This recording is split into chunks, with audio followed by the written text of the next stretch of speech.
नमस्कार दोस्तों, स्वागत है आपका मेरे YouTube channel GS dot educare में। मित्रों, काफ़ी दिनों बाद, लगभग हफ्ते भर बाद ये वीडियो जारी हो रहा है क्योंकि होली की छुट्टियों के दौरान जो है वीडियो अपलोड नहीं हो पाया। चलिए, होली की छुट्टी ख़त्म, फिर वीडियो का सिलसिला जारी होगा और फिर हम आगे बढ़ेंगे। हम बातें करते हैं जीएस में जो एनवायरनमेंट का आज मुझे लग रहा है आज आखिरी चैप्टर होगा एनवायरनमेंट का, ठीक है ना। इसके बाद या तो फिर इकोनॉमिक्स या तो फिर ज्योग्राफी स्टार्ट होगा। तो चलिए, आज हम इन्वायरमेंट में बात करते हैं। और आपने अभी तक मेरे चैनल को अगर सब्सक्राइब नहीं किया है तो प्लीज़ इसको सब्सक्राइब कर दें, लाइक कर दें और शेयर भी कर दें, अपने मित्रों तक शेयर कर दें ताकि उन तक भी ये जानकारी पहुँच सके। चलिए, तो आज हम बात करते हैं इन्वायरमेंट में। जो क्वेश्चन नंबर फर्स्ट क्या है, चलिए, कि मेघा पाटेकर का नाम किस आंदोलन के साथ जुड़ा हुआ है। मेघा पाटेकर, ठीक है ना। तो इनका जो नाम था वो था ऑप्शन नंबर बी, नर्मदा बचाओ योजना के लिए जो जुड़ा था। अच्छा, चलिए हम बात करते हैं चिपको आंदोलन। चिपको आंदोलन के जो प्रेरणा स्रोत थे या फिर चिपको आंदोलन से जो संबंधित थे वो कौन थे। तो चिपको आंदोलन से आपने नाम सुना होगा सुंदरलाल बहुगुणा का। क्या नाम था? सुंदर लाल बहुगुणा जी का। ये उत्तराखंड के चमोली में ये जो है सुंदरलाल बहुगुणा ने क्या किया था कि जो भी वहाँ के जो जंगल थे या फिर जो ठेकेदार थे, जब वो वृक्षों को काट रहे थे तो ये लोग क्या करते थे कि जाके जो है पेड़ों से चिपक जाते थे और काटने नहीं देते थे। इसीलिए उसको चिपको आंदोलन नाम दे दिया गया, ठीक है ना। और ये उत्तराखंड में ये जगह पड़ती है, चमोली, वहीं से रिलेटेड है। और सुंदरलाल बहुगुणा जी भी जो है उत्तराखंड के ही थे और सुंदरलाल बहुगुणा ही जो इसको प्रेरणा स्रोत हैं, ठीक है ना, या चिपको आंदोलन से जो संबंधित है। चलिए, नक्सलवाद, इसमें एक शब्द आया तीसरा, क्या है? नक्सलवादी आंदोलन। नक्सलवादी आंदोलन से कौन संबंधित थे? तो एक थे जो है जिनका नाम था चारू, ठीक है ना, चारू मजूमदार। क्या नाम था? चारू मजूमदार। ये कौन थे भैया? ये जो थे ये पश्चिम बंगाल के थे, भारतीय कम्युनिस्ट पार्टी के जो एक नेताजी थे। और नक्सलवादी, ये पश्चिम बंगाल के एक नक्सलबाड़ी गांव था, ठीक है ना। पश्चिम बंगाल में एक छोटा सा गांव था नक्सलबाड़ी, ये वहीं से जन्म लिया, या वहीं के ये थे कौन? चारू मजूमदार, जो भारतीय कम्युनिस्ट पार्टी के भी नेता थे। ये एक्चुअली कम्युनिस्टवाद थे, ठीक है ना, कम्युनिस्ट विचारधारा के थे। और जो चीन भी एक क्या कम्युनिस्ट पार्टी या कम्युनिस्ट विचारधारा का जो देश है, वहाँ से बहुत ही जो उसके प्रशंसक थे और उसी को मानने वाले थे, उसी के फॉलोअर थे।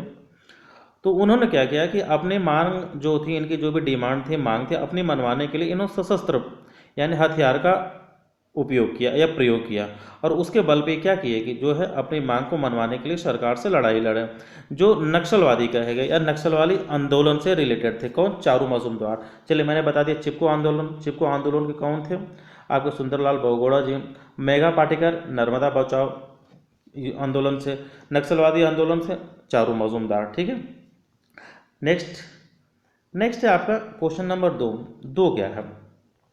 भारत में रैली फॉर वैली प्रोग्राम का आयोजन निम्न में से किस एक समस्या को उजागर करने के लिए किया गया था? ठीक है ना, ये दिया नहीं, के लिए किया गया था, ठीक है ना। इसका जो सही आंसर ऑप्शन नंबर सी, विस्थापितों के पुनर्वास की समस्या के लिए। कौन से विस्थापित? कहाँ पे? नर्मदा नदी में, ठीक है, नर्मदा नदी में, ठीक है, या नर्मदा नदी घाटी में, ठीक है ना, नर्मदा नदी घाटी में विस्थापित उसको उजागर करने के लिए ये रैली फॉर वैली प्रोग्राम जो है शुरुआत किया गया था। कहाँ पे ये पड़ता है? गुजरात में, ठीक है ना। नेक्स्ट की बात करते हैं क्वेश्चन नंबर थर्ड क्या हम, चलिए, कि निम्नलिखित में से कौन मानव जनित जीवों का एक उदाहरण है? चलिए, हम बात करते हैं मानव जीवों, ठीक है ना। क्या है? मानव जीवों का एक उदाहरण है। तो इसका जो सही आंसर है ऑप्शन नंबर डी, फसली भूमि मानव जीवों का है, ठीक है। अच्छा, प्राकृतिक जीवों का कौन सा उदाहरण है? तो इसका जल तंत्र है, घास का मैदान है, वर्षावन। ये तीनों किसके हैं? ये प्राकृतिक जीवों के, हम लिख देते हैं किसके हैं? प्राकृतिक। ये पूछता है अक्सर, ठीक है ना। चलिए, ये तीनों किसके हैं? प्राकृतिक जीवों के उदाहरण हैं। और फसली भूमि किसके हैं? मानव जनित जीवों की है, ठीक है। चलिए, नेक्स्ट की बात करते हैं फोर्थ क्या है कि निम्नलिखित में से कौन मानव जनित जीवों, सॉरी, ये तो वही क्वेश्चन है, रिपीट हो गया है। नेक्स्ट यहाँ पे बात करते हैं फोर्थ का कि डायनासोर जीवाश्म राष्ट्रीय पार्क की स्थापना किस जिले में हुई थी। डायनासोर की बात कर रहे हैं हम, ठीक है ना। डायनासोर जीवाश्म राष्ट्रीय पार्क की स्थापना कहाँ पे हुई थी, तो ये धार में हुई थी। धार कहाँ पे, इस ऑप्शन नंबर सी धार। धार जो पड़ता है ये मध्य प्रदेश में एक जिला है और वहीं पे इस पार्क की स्थापना हुई थी, ठीक है ना। भारत का एक स्टेट है मध्य प्रदेश और मध्य प्रदेश का एक जिला है धार, ठीक है। नेक्स्ट की बात करते हैं फिफ्थ की। फिफ्थ क्या है, निम्न से कौन सा पेड़ धूल प्रदूषण रोकने के लिए उपयुक्त माना जाता है। कहने का सेंस ये है कि निम्न इनमें से कौन सा पेड़ है कि जो धूल प्रदूषण को रोकने के लिए, ठीक है ना, धूल प्रदूषण को रोकने के लिए सबसे उत्तम माना जाता है, सबसे अच्छा माना जाता है। तो इसका जो सही आंसर है ऑप्शन नंबर है सीता अशोक। एक पेड़ होता है सीता अशोक, ठीक है ना। ये भारत में ऐसा पेड़ होता है कि जो धूल प्रदूषण को रोकने के सबसे ज़्यादा उत्तम माना जाता है। ये मित्रों उसको जरूर याद कर लीजिएगा, चूँकि बहुत कई बार पूछा गया है हम, तो चूँकि लोग अक्सर जो है पीपल का पेड़ लगा देते हैं या नीम का पेड़ लगा देते हैं, तो ये गलत हो जाता है। सीता अशोक इसका जो है राइट आंसर है, ठीक है। नेक्स्ट 6, ये क्या है, निम्न में से किस राज्य में पेरियार वन्य जीव अभ्यारण्य है, ठीक है ना। इसका जो सही आंसर ऑप्शन नंबर 1 केरल में। पेरियार कहाँ पे पड़ता है, कहाँ पे पड़ता है मित्रों, ये केरल में पड़ता है, ठीक ना, ये पेरियार। और पेरियार में क्या फेमस है, पेरियार वन्य जीव अभ्यारण्य जो यहाँ पे क्या पाई जाती है, हाथी सबसे ज़्यादा पाई जाती है, कहाँ पे, केरल में। और केरल में कहाँ पे, पेरियार वन्य जीव अभ्यारण्य में पाई जाती है, ठीक है। नेक्स्ट की बात करते हैं सेवंथ की। सेवंथ क्या है, प्राकृतिक आपदा हाशीकरण का अंतर्राष्ट्रीय दशक कब माना जाए।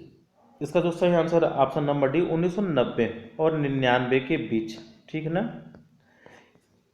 ये जो दशक था 90 से लेकर 99 तक का जो अंतर्राष्ट्रीय इंटरनेशनल हाशीकरण मतलब नुकसान, सबसे ज़्यादा जो नुकसान हुआ, किससे नुकसान हुआ, प्राकृतिक आपदा से, जैसे भूकंप आना, आदि तूफान का आना, सुना और जो चक्रवात का आना, बारिश का आना, बाढ़ का आना, ये जो सबसे ज़्यादा जो नुकसान हुआ 1990-99 के दशक में, इसको हम प्राकृतिक आपदा हाशीकरण अंतर्राष्ट्रीय दशक माना गया, ठीक है ना।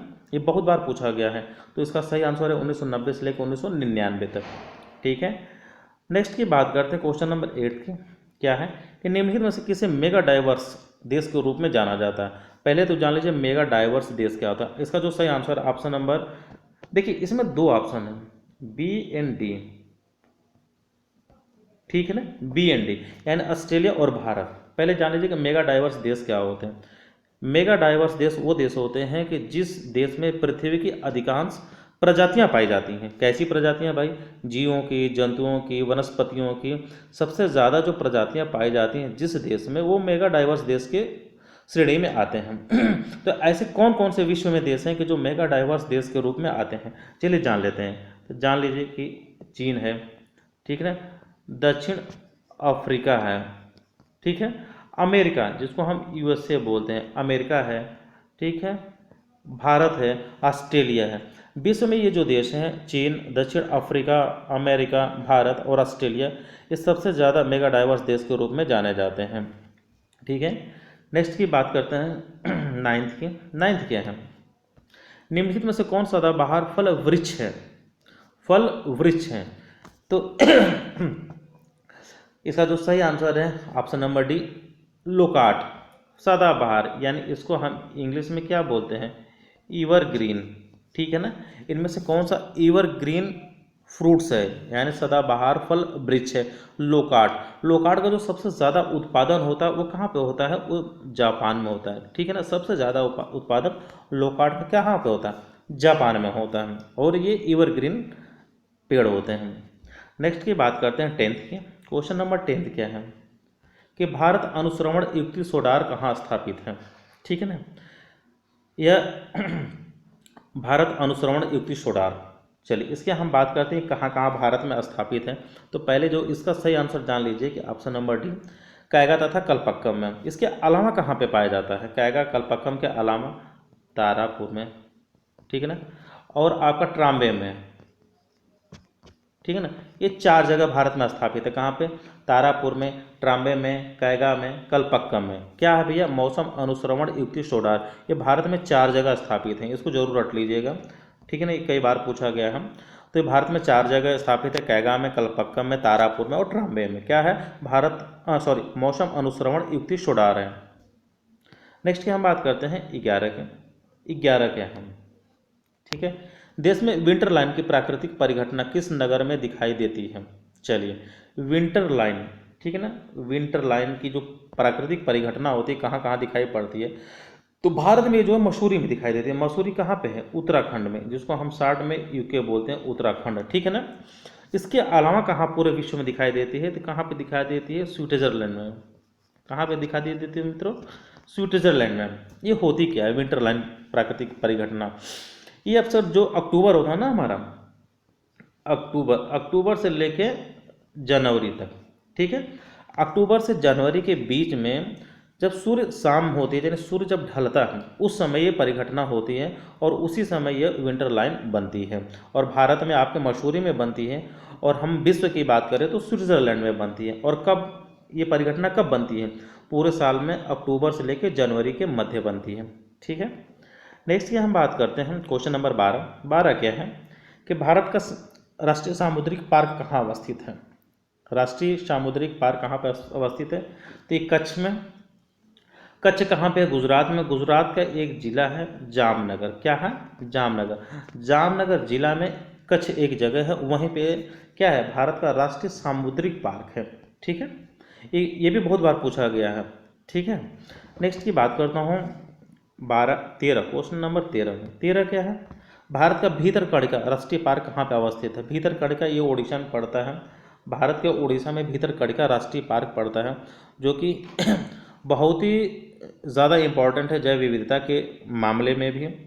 और यहाँ पे जो है एक ऑयल रिडल टर्टल पाए जाते हैं। क्या पाए जाते हैं? Oil riddle turtle. एक कछुआ होता है, हम आपको बता दें क्या होता है भैया, ये कछुआ होता है, जिसका नाम हम बोल दें ऑयल रीडर, ठीक है ना,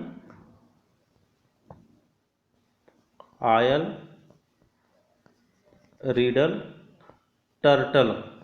इसकी खासियत क्या होती है? सबसे अच्छी बात जो इसकी खासियत क्या होती है, ये जो ऑयल रिडल टर्टल होते हैं या कछुआ होते हैं, ये कछुओं की एक प्रजाति है। क्या नाम है उनका? Oil riddle turtle.